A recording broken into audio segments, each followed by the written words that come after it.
भक्तजनों नमस्कार। मैं आज आपको सफला एकादशी के बारे में बतलाऊंगा। सफला एकादशी इस महीने 19 दिसंबर 2022 यानी 7 गते पौष सोमवार के दिन है, यानी कल। जैसा इसका नाम है वैसे इसके काम भी हैं, यानी सारे कार्य सफल होते हैं। इस संदर्भ में श्री कृष्ण भगवान जो हैं वे युधिष्ठिर को कहते हैं कि हे युधिष्ठिर, मैं अनेक प्रकार के पूजा जप तप तीर्थ इत्यादि गंगा स्नान इन सब के करने से उतना प्रसन्न नहीं होता हूँ जितना कि एकादशियों का व्रत करने से। और उन्होंने युधिष्ठिर से कहा कि सफला एकादशी के दिन नारायण भगवान की पूजा करनी चाहिए और जो भी पूजा की सामग्री हो उसको मैं ग्रहण कर लेता हूँ। और इस संदर्भ में उन्होंने एक कथा का वर्णन भी किया है। तो उन्होंने युधिष्ठिर को बतलाया कि हे युधिष्ठिर, चंपावती नगरी में महिष्मत नाम का एक राजा था। उसके 4 पुत्र थे। उन 4 पुत्रों में सबसे बड़ा पुत्र था लुम्पक। और यह लुम्पक नामक जो पुत्र था यह बड़ा उदंडी, दुर्व्यसनी, कुकर्म करने वाला, अनेक प्रकार के अत्याचार पाप आदि चीजों पर रत रहता था। तो जिस कारण से राजा ने अपने उस पुत्र को घर से निकाल दिया। घर से निकालने के बाद अनेक प्रकार की चोरियां वो किया करता था और जो उसमें के उनके सिपाही या अंगरक्षक हुआ करते थे वो उसको पकड़ते थे और छोड़ देते थे। एक बार ऐसा हुआ है, पौष मास के कृष्ण की दशमी के दिन उसने बहुत ज्यादा अत्याचार कर दिया और उसको पकड़ करके सिपाहियों ने निर्वस्त्र कर करके वन को भेज दिया। और वह जंगल में पीपल के पेड़ पर रहा करता था। पीपल का जो पेड़ था बहुत सुंदर मनोरम था। वहाँ देवता लोग भी क्रीड़ा करने के लिए आया करते थे।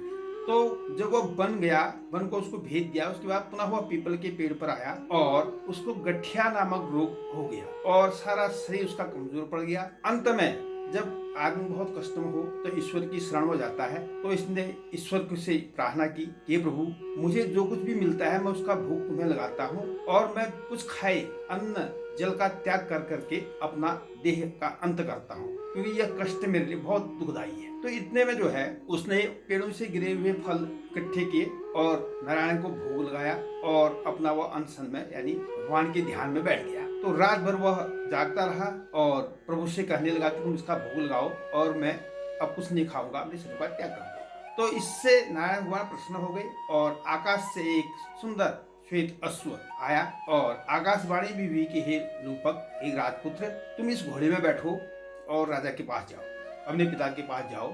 ऐसा कहने के बाद लुम्पक बड़ा प्रसन्न हुआ और वह उस घोड़े में बैठ करके अपने पिताजी के पास महिष्मत के पास चले गए। जब राजा ने देखा कि पुत्र में परिवर्तन हो गया है, अब लुम्पक पहले जैसा नहीं रहा, तो बहुत प्रसन्न हुए और उन्होंने संपूर्ण राज्य उसको सौंप दिया और उन्होंने वन को प्रस्थान किया और वहीं पर उन्होंने फिर ईश्वर भक्ति की। नारायण कहते हैं कि हे युधिष्ठिर, जिस प्रकार से कोई कोयला है, अगर वो कोयला राख से ढका हुआ हो, अग्नि उसके अंदर प्रज्वलित हो रही हो या अग्नि दिखाई दे रही हो, तो भी क्या होता है कि उसमें हाथ लगाने पर हाथ जलता ही है। उसी प्रकार से इस एकादशी का व्रत, चाहे कोई भी एकादशी हो, उसका व्रत जाने या अनजाने किया जाए तो भी यह बहुत फलदायी होती है।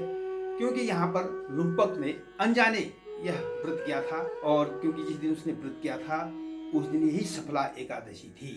तो साथियों, इस प्रकार से मैंने ये सफला एकादशी का वृत्तांत आपको बतलाया और आप भी अगर व्रत कर सकें तो बहुत बढ़िया, अगर न कर सकें तो अपने नित्य नैमित्तिक कर्म करते हुए ओम नमो भगवते वासुदेवाय नमः इसका जप कर सकते हैं और सारे कष्टों से मुक्ति पा सकते हैं। वैसे भी हम जो हैं पंचदेव उपासक हैं, जो हमारे पंचदेव हैं उनको ही हमारा इष्ट कहा गया है। तो उनकी पूजा हमें करनी चाहिए, उनका स्मरण हमें करना चाहिए और अपने कर्म क्षेत्र में प्रवृत्त रहना चाहिए। इसी के साथ मैं यह वक्तव्य समाप्त करता हूँ और इसके बाद अगली वीडियो में उत्तरदा एकादशी का वर्णन आपको बतलाऊंगा और इसी के साथ मैं आप सबको नमस्कार करता हूँ। धन्यवाद।